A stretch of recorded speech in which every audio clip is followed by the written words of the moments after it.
जय हिंद दोस्तों। तो कैसे हैं आप सभी लोग? उम्मीदन बहुत अच्छे होंगे और अपनी तैयारी अच्छी तरीका से कर रहे होंगे। देखो, आज का हमारा टॉपिक है यवन आक्रमण।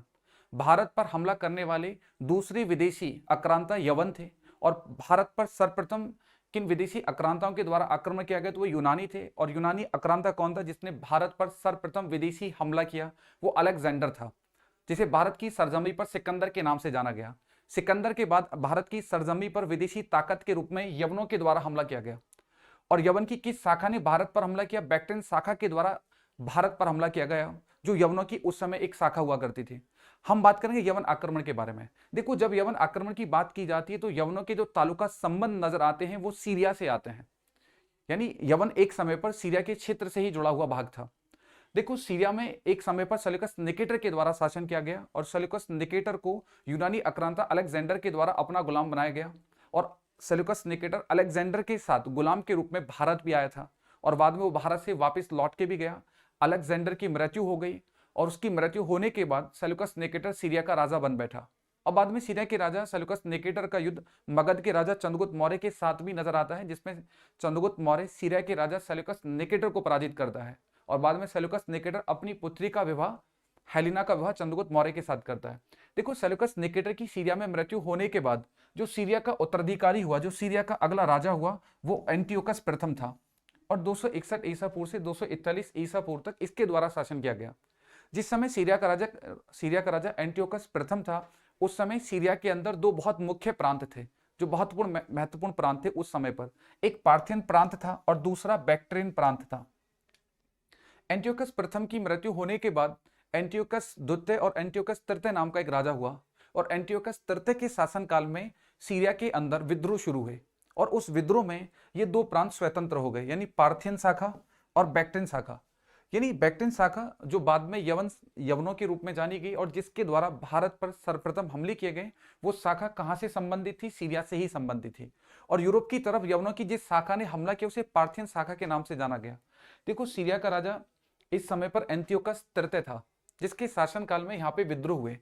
और पार्थियन शाखा का संस्थापक कौन हुआ? तो पार्थियन शाखा का संस्थापक अरसेक्स था। और अरसेक्स के द्वारा ही यूरोप पर हमले किए गए। तो आपसे पूछता है कि यवनों की किस शाखा के द्वारा यूरोप पर हमले किए गए? तो यवनों की किस शाखा ने यूरोप पर हमले किए? तो पार्थियन शाखा के द्वारा यूरोप पर हमले किए गए।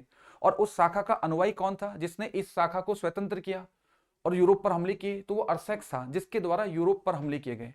एक दूसरी शाखा थी बैक्ट्रियन शाखा, जो उस समय पर यवनों यानी सीरिया के अंदर एक प्रांत हुआ करता था, जो बाद में स्वतंत्र हो गया एंटियोकस तृतीय के शासनकाल में। वो इन विद्रोह का दमन नहीं कर पाया। और यहाँ पे विद्रोह किसने किया? डियोडोटस नाम के राजा के द्वारा किया गया। और डियोडोटस ने बैक्ट्रियन शाखा को एक स्वतंत्र शाखा घोषित कर दिया। कहते हैं एंटियोकस तृतीय और डियोडोटस के बीच में युद्ध भी हुआ, लेकिन डियोडोटस ने सीरिया के राजा एंटियोकस तृतीय को पराजित कर दिया और वो एक स्वतंत्र शासक बन बैठा। तो देखो, आपसे पूछता है कि बैक्ट्रियन शाखा जिसने भारत पर हमले किए, उस शाखा का संस्थापक कौन था? तो उस शाखा का संस्थापक डियोडोटस था और उसके द्वारा इसकी स्थापना की गई थी। देखो, डियोडोटस के बाद उसका उत्तराधिकारी हुआ, लेकिन वो अल्पवयस्क था और उसकी हत्या एक और व्यक्ति के द्वारा कर दी गई, यूथिडेमस। यूथिडेमस ने डियोडोटस के उत्तराधिकारी की हत्या कर दी और बैक्ट्रियन शाखा का उत्तराधिकारी बन बैठा। और यूथिडेमस के बाद जो बैक्ट्रियन शाखा का सबसे ताकतवर शासक बना, वो बना उसका पुत्र डेमेटियस प्रथम। डेमेटियस प्रथम 190 ईसा पूर्व में यवन की बैक्ट्रियन शाखा का शासक हुआ और यूथिडेमस का ये पुत्र था। देखो, डेमेटियस प्रथम वो प्रथम यवन आक्रांता था जिसके द्वारा भारत की सरजमी पर हमले किए गए। अब एक क्वेश्चन पूछता है कि भारत पर आक्रमण करने वाला प्रथम यवन आक्रांता कौन था? तो भारत पर हमला करने वाला प्रथम यवन आक्रांता डेमेटियस प्रथम था, जिसके द्वारा भारत पर सर्वप्रथम हमला किया गया। कहते कि इसके द्वारा अफगानिस्तान के हिंदुकुश पर्वत के क्षेत्र को जीता गया। हिंदुकुश पर्वत के क्षेत्र को जीतने के बाद इसने सिंध के क्षेत्र पर हमले किए, उस क्षेत्र को अपने नियंत्रण में लिया। उसके बाद इसने पंजाब पर आक्रमण किए, पंजाब क्षेत्र को अपने नियंत्रण में लिया और पंजाब के साकल क्षेत्र को अपनी राजधानी घोषित किया। तो यवनों ने जो भारत में सर्वप्रथम अपनी राजधानी घोषित की, वो पंजाब के साकल क्षेत्र को किया गया। और भारत पर आक्रमण करने वाला प्रथम यवन आक्रांता कौन था? डेमेट्रियस प्रथम यवन आक्रांता था, जिसके द्वारा भारत की सरजमी पर सर्वप्रथम यवन आक्रमण किया गया। और राजधानी उसने किसको बनाया? साकल को बनाया। देखो, जब यवन आक्रांता भारत में आए तो उन्होंने एक सिक्के का नया प्रचलन शुरू किया। यानी भारत में उस समय पर सोने के सिक्के नहीं चला करते थे। अब पूछे कि भारत में सोने के सिक्के चलाने का श्रेय किनको दिया जाता है, तो भारत में सोने के सिक्के चलाने का श्रेय यवनों को दिया जाता है। यवन के शासकों के द्वारा ही भारत में सर्वप्रथम सोने के सिक्के चलाए गए। और सर्वप्रथम सोने के सिक्के चलाने का श्रेय किसको दिया गया, तो सर्वप्रथम सोने का सिक्के चलाने का श्रेय दिया गया डेमेट्रियस प्रथम, कि डेमेट्रियस प्रथम के द्वारा भारत में सर्वप्रथम सोने के सिक्के चलाए गए। और उसने अपनी राजधानी किसको बनाया था, साकल को। और साकल इस समय किस क्षेत्र में पड़ता है, पंजाब में पड़ता है, जो उस समय उसकी राजधानी रही। देखो डेमेट्रियस प्रथम ने जो भारत की सरजमी पर हमले किए, इन हमलों को विफल किसने किया, मगध के राजा के द्वारा।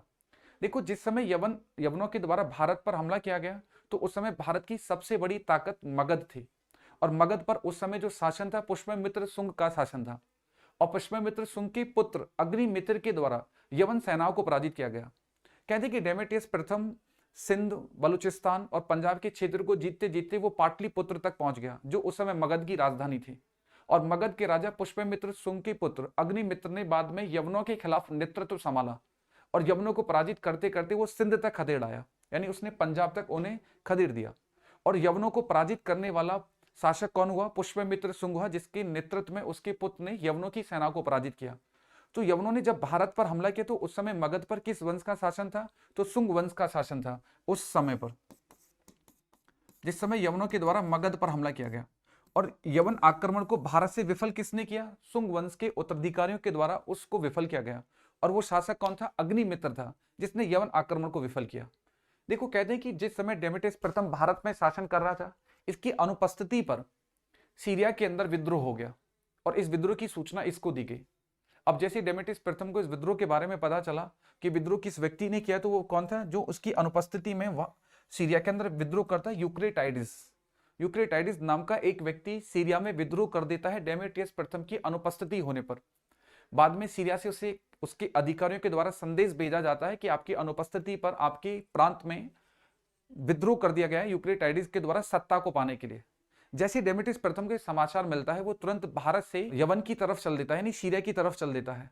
लेकिन कहते हैं कि फिर बाद में डेमेट्रियस प्रथम के इतिहास के बारे में कोई उल्लेख नजर नहीं आता। कहते हैं कि उस अभियान के समय पर यूक्रेटाइडिस के द्वारा किसकी हत्या कर दी गई, डेमेट्रियस प्रथम की हत्या कर दी गई। और इसकी हत्या होने के बाद भारत की शाखा, यानी जो क्षेत्र इसके द्वारा जीता गया, उस शाखा का शासक कौन हुआ, इसका भाई यानी मिनाडर। और मिनाडर बहुत प्रसिद्ध यवन शासक रहा। इसे क्वेश्चन पूछता है कि यवन आक्रांताओं में सबसे महान यवन शासक कौन था, तो सबसे महान यवन शासक कौन था, तो सबसे महान शासक था मिनाडर।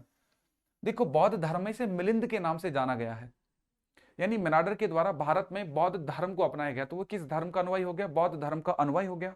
और बौद्ध धर्म में उसे एक अन्य नाम से जाना गया, मिलिंद के नाम से। इसलिए बहुत ज्यादा क्वेश्चन पूछा जाता है एग्जाम में कि मिलिंद के नाम से किसे जाना जाता है, किस यवन आक्रांता को मिलिंद कहा जाता है।